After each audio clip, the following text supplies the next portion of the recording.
नारा देखिए आज़ादी के बाद से ही, क्योंकि दियारा क्षेत्र होने के नाते जी, बाढ़ का प्रकोप शुरू से रहा।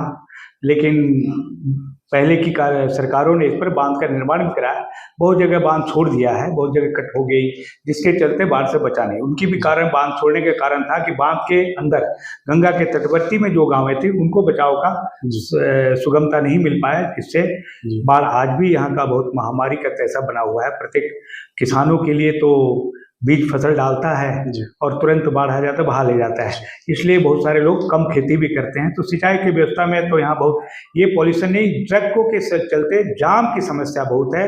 कोइलवर से लेके छपरा जाने के मार्ग 45 किलोमीटर दूर है आरा से, जी, लेकिन वो जाम में कब निकल पाएंगे आप यहाँ इस सोचते उस बार।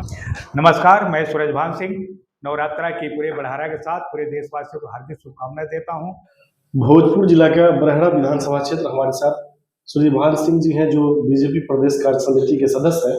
अगर इनकी राजनीतिक पृष्ठभूमि की बात की जाए तो 1988 से ही सक्रिय राजनीति में रहे हैं और निश्चित तौर पे जब 2020 का चुनाव आया या फिर 19 का लोकसभा आया, सब में इनका नाम गया। लेकिन ये कह सकते हैं कि राजनीति में कहीं ना कहीं पेशेंस होता है और परिपक्वता, निश्चित तौर पर परिपक्व है और पेशेंस भी है। राजनीति में जो लोग पेशेंस से रहते हैं, निश्चित तौर पर सफलता उनके कदम को चूमती है। इनसे जानेंगे कि आज भी बरहड़ा की मूलभूत समस्याएं क्या है। अभी डबल इंजन की सरकार के विधायक है बरहड़ा से, पूर्व में आरजेडी से रहे हैं। बावजूद उसके जनता ने कई बार मौका दिया, बावजूद उसके आज भी अगर बरहड़ा की बात की जाए तो सिंचाई, बाढ़, सड़क, पेयजल, सार्वजनिक शौचालय, जल जमाव, स्वास्थ्य और शिक्षा गंभीर बीमारी बनी हुई है। शायद इसके वजह से बहुत सारी परेशानियों का आम लोगों को सामना करना पड़ता है। और निश्चित तौर पे अभी जो 2025 का विधानसभा चुनाव है, शायद बीजेपी के लिए बहुत अच्छी नहीं कही जा सकती। उसका सबसे बड़ा कारण है एंटी इनकम्बेंसी, और जो पार्टी के विधायक है कहीं ना कहीं उनका जो काम रहा है, कार्यकलाप रहा 5 सालों का, शायद जनता की नज़र में खड़े नहीं उतर पाए। इसी वजह से बहुत सारी विरोध का सामना करना पड़ता है। इनसे जानेंगे कि आज भी इनके बरहरा में सबसे बड़ी और गंभीर समस्या क्या है, जिसका समाधान विगत कई वर्षों में नहीं हो पाया। आप बरहरा से संबंध रखते हैं, आपका जन्म स्थान है, आपका विधानसभा भी है। आज भी आपके बरहरा की सबसे बड़ी और गंभीर समस्या क्या है, जिसका समाधान विगत कई वर्षों में नहीं हो पाया? जी नमस्कार, बहुत बहुत धन्यवाद जो आपने मेरे यहाँ आए और हमसे पूछ रहे हैं। बढ़ारा देखिए आज़ादी के बाद से ही, क्योंकि दियारा क्षेत्र होने के नाते जी, बाढ़ का प्रकोप शुरू से रहा। लेकिन पहले की सरकारों ने इस पर बांध का निर्माण भी कराया। बहुत जगह बांध छोड़ दिया है, बहुत जगह कट हो गई, जिसके चलते बाढ़ से बचा नहीं। उनकी भी कारण बांध छोड़ने के कारण था कि बांध के अंदर गंगा के तटवर्ती में जो गांवें थी उनको बचाव का सुगमता नहीं मिल पाया, जिससे जी, बाढ़ आज भी यहाँ का बहुत महामारी का तैसा बना हुआ है। प्रत्येक किसानों के लिए तो बीज फसल डालता है जी, और तुरंत बाढ़ आ जाता है, बहा ले जाता है। इसलिए बहुत सारे लोग कम खेती भी करते हैं। तो सिंचाई की व्यवस्था में तो यहाँ बहुत बढ़ारा के विषय में कभी भी कोई सिंचाई के रूप में यहाँ पूर्ण रूपेण व्यवस्था नहीं की गई, जिससे फसल मिट्टी तो यहाँ की बहुत सुंदर है, जो हमारे देश की मिट्टी सोना उगले जी, ऐसा बढ़ारा की मिट्टी है। जी, और यहाँ फसल काफी उपजाऊ भी होता है। लेकिन एक फसल पूरे बढ़ारा विधानसभा में बहुत सारे गांव, कुछ गांवों को छोड़ के जी, सारे गांव में एक फसल होता है जो रबी का फसल किया जाता है, जी, जिससे किसानों के लिए उन्नति में बाधक भी बना है, तरक्की भी नहीं कर पाया और लोग पलायन की तरफ ध्यान दें, नौकरी पेशा में या कहीं ना कहीं। और फिर विगत शिक्षा, जी, स्कूल के क्षेत्र में भी प्रत्येक गांव में स्कूल नहीं था। अब चूंकि एनडीए की सरकार आई तो प्रत्येक गांव में कुछ स्कूलें हो गई हैं, लेकिन अभी भी उच्च शिक्षा बोलकर मतलब कि कहीं बढ़ारा के प्रखंडों में डिग्री कॉलेज कहीं नहीं है।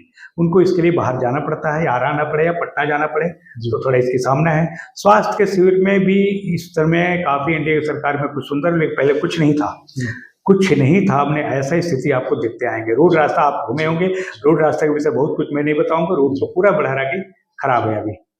आज भी आपके बरहड़ा में जो बेसिक चीज है वो है सार्वजनिक शौचालय, लेकिन सार्वजनिक शौचालय आज भी नहीं दिखता है। बरहड़ा का जो छोटा छोटा मार्केट है, वहाँ सार्वजनिक शौचालय की व्यवस्था नहीं है, और जो महिलाएं मार्केट को आती है उनके लिए एक बड़ी गंभीर समस्या है। ये मार्केट ही नहीं, मार्केट तो कुछ है कि किसी घर द्वार मिलेगा, मार्केट में तो सार्वजनिक शौचालय नहीं। अगर शौचालय होगा भी तो स्वच्छ नहीं रह पाएगा, ये थोड़ी सी यहाँ की समस्या है।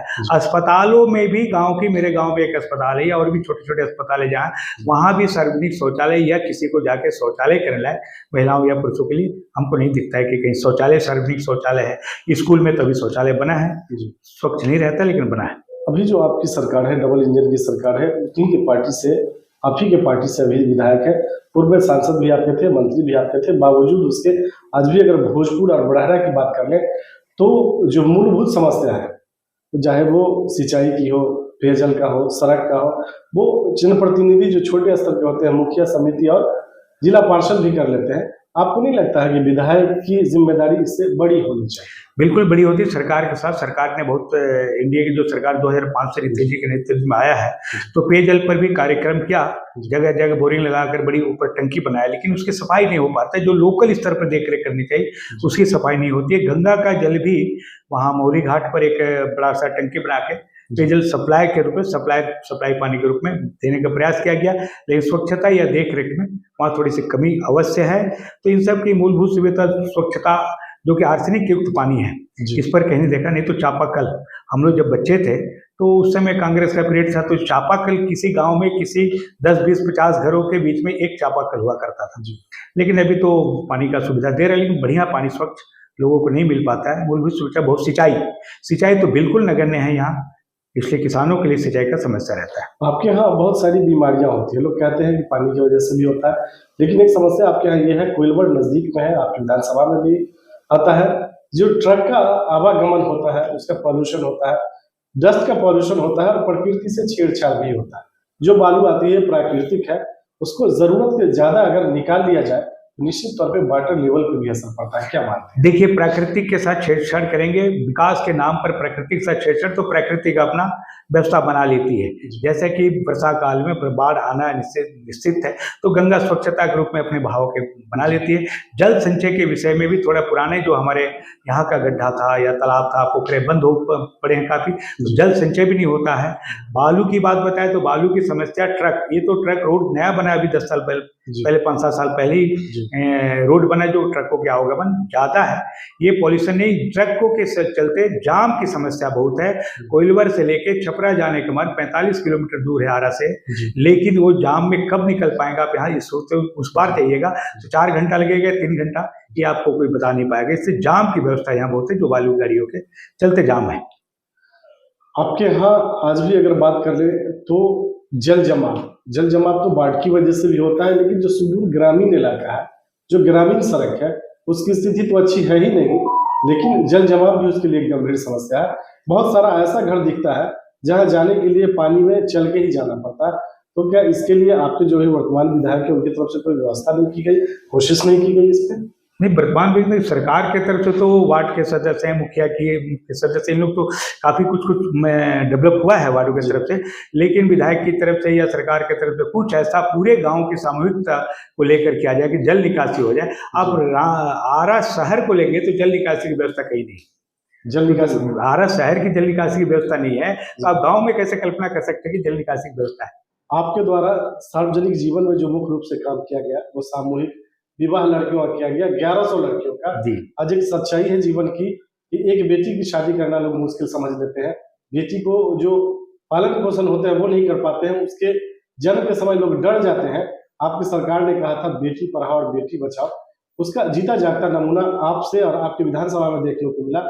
आपके द्वारा जो आग लग जाता है घरों में, वैसे 550 घरों को मदद की जाती है, और निश्चित तौर पर एक बड़ी सफलता पर्यावरण के रूप में ये होती है। आपके द्वारा 1,41,000 वृक्षारोपण 26,900 घरों में किया जाता है। तो ये सब जो आपके द्वारा काम किया गया निश्चित तौर पे सराहनीय है। इसका श्रेय आप किनको देना चाहते हैं?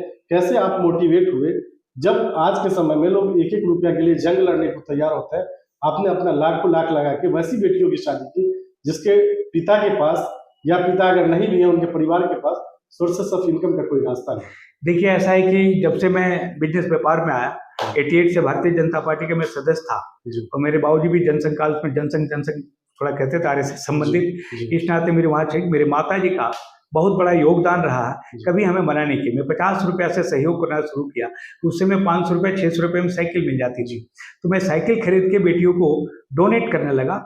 उसके बाद से तमन्ना चलती, फिर बाद में आप देखेंगे कि अभी तो 15 के बाद से ये सब सूचना आपको मिला है, लेकिन अपने गांव, घर, कस्बा, मोहल्ला या जवार जिसको बोलते हैं हमारे क्षेत्र में, मैं जब भी बाहर रांची से आता था तो यहाँ बेटियों को शादी में या किसी न किसी रूप में उनके साथ सहायता भी बनता था, जिसमें मेरी माँ का, मेरे परिवार का बहुत बड़ा योगदान रहा। वृक्षारोपण बताएं आपको तो वृक्षारोपण पर्यावरण पर मेरे परम पूज्य, मैं शिष्य हूँ परम पूज्य गुरुवर जय स्वामी जी का, उनसे मैं बताया कि चंदवा में महायज्ञ हो रहा है, तो मुझे भी इस काम के लिए कह रहे हैं कि बोले नहीं जाइए, कोई काम नहीं, अब देखिएगा जो करने से करिएगा। फिर एक सप्ताह बाद बस क्या करना चाहते हो, तो स्वामी जी ने बताया कि अच्छा देखिए पेड़ लगा दे आप, बहुत बाबा धाम ले जाते हैं लोगों को, बहुत बस से, कितने बसों में ले गए, 75 बस ले गए, तो 75 बस में ले गए तो आप तेल जला के पर्यावरण में पॉल्यूशन बढ़ाया होगा। स्वामी जी क्या देखिए किस तरह की मार्गदर्शन मिला, पॉल्यूशन बढ़ाया होगा, तो पॉल्यूशन को खत्म करने का पेड़ लगाओ। कैसे लगाओ, बोले स्वामी जी इस जगह पर, यहाँ पर एक शिविर लगा के, मैं तो स्वामी जी ने जगह बताए, और मैं लखनऊ से, कलकत्ता से इस तरह का ट्रक 12 चक्का 14 चक्का ट्रक से सारे फलदार वृक्ष आया, कुछ ऐसा भी वृक्ष आया लेकिन फलदार वृक्ष, जो कि 26,000 लोग लाइन लगा कर लेते थे, और 26,000 लोगों, ये वृक्षारोपण के लिए मेरे तो पर्यावरण के लिए पार्टी के भी निर्देशित है, बीजेपी का माननीय संगठन मंत्री जी हमारे नागेंद्र जी भाई साहब ने बताया कि कुछ पेड़ लगाओ, कुछ पेड़ लगाओ, ऊपर से स्वामी जी का ऊपर मिल गया, तो मेरे लिए तो भाग्य हो गई, और पेड़ भी हमें सस्ता में सुविधाजनक मिला, क्योंकि लाइन लगा के 26,900 लोगों ने इस पेड़ को 5 पेड़ 10 पेड़ सब गांव में, भोजपुर जिला नहीं, शाहबाद में, भोजपुर जिला के सभी गांव में मोटा मोटी 150 पेड़ ऐसा गया है। और कहीं भी मैं खड़ा हो जाता हूँ तरारी के क्षेत्र में या गाँव के क्षेत्र में, जगदीशपुर में, तो पेड़वा वाले के नाम से मुझे प्रसिद्धि मिलती है, बिहवा वाला, पेड़वा वाला, बाबा धामोली, 3-4 प्रसिद्धि मिलती है लोगों का। उन लोग कहते हैं कि आपका पेड़ फल रहा है, सिर्फ का पेड़ फल रहा है, तो हम थोड़ा भोजपुरी में हंसी में आ रही, खट्टा हुई तो गरिया की बात, ना खट्टा रही, बहुत सुंदर है। तो इसका जो हमको मिलता है भगवान भोलेनाथ का कृपा है, माता रानी की असीम कृपा है, ताकि ये प्रेरणा और लोगों का जो ये प्यार मिलने लगा, इससे उत्साह और बढ़ा। अब हमारे सीजन में आदरणीय माननीय राष्ट्रीय अध्यक्ष आदरणीय जेपी नड्डा जी ने आह्वान किया कि कोरोना काल में जितने भी भारतीय जनता पार्टी के कार्यकर्ता अपने सक्षमता के अनुसार में आप सेवा कार्य करो। तो सेवा कार्य करने में मैं आरा बढ़ारा के मिला के 13,364 घरों में राशन, मास्क, चावल, दाल, आलू और साबुन, मास्क के पहुंचाने का काम किया। कोरोना के काल में लोग सोया करते थे, लेकिन हमारी टीम 4-4 टीम, उससे प्रशासन, पुलिस सबसे भी तंग होता था, लेकिन हम लोगों को छोड़ देते थे कि बच बुझा के जाके ये सेवा कार्य करें। तो भारतीय जनता पार्टी के कार्यकर्ता कोई स्टेशन में करता था, अपने क्षमता के अनुसार ये कार्य जरूर करता है, लेकिन मेरी टीम सेवा भारती के नाम पर आदरणीय जेपी नड्डा जी के निर्देश पर हम लोगों ने बढ़ारा और आरा के कुछ गाँव में बहुत सारे किया था। बाढ़ आई, इस तरह की सेवा बहुत मैं करते रहता था। हम लोगों की सहयोग और शुभकामनाएं आपके साथ है। पार्टी आपको सिंबल देती है और जनता मौका देकर अगर बढ़ारा का विधायक बनाती है तो चुनाव जीतने के बाद आपकी पहली प्राथमिकता क्या है? पहली प्राथमिकता देखिए सड़क जी। सड़क का आवागमन ठीक हो जाता है तो लोग आने जाने लगेंगे, रोजगार की दृष्टि में कहीं ट्रेन पकड़ना है, कहीं जाना है, आना आना शहर है, तो सबसे पहली प्रायोरिटी सड़क की रहेगी। आप कायम नगर मटियारा का सड़क देखते होंगे, इस गीधा फैक्ट्री का बाहर का सड़क देखते होंगे, धोबहा बाजार से बसंतपुर और कर्रा और भदिया जाने की सड़क देखते हो, कहीं जाने आने लायक नहीं है, तो पहली प्रायोरिटी सड़क।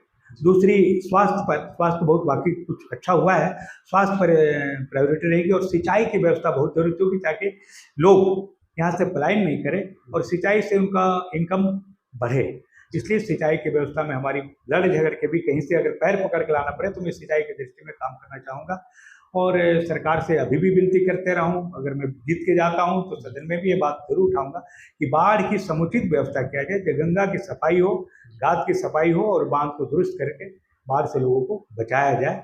ऐसी प्रायोरिटी 3-4-5 प्रायोरिटी तो बहुत मस्ट में है, क्योंकि गरीबी भी है, रोगग्रस्त भी लोग हैं। जल। चलिए, सूर्यभान सिंह जी हमसे बात करने के लिए बहुत बहुत धन्यवाद आपका।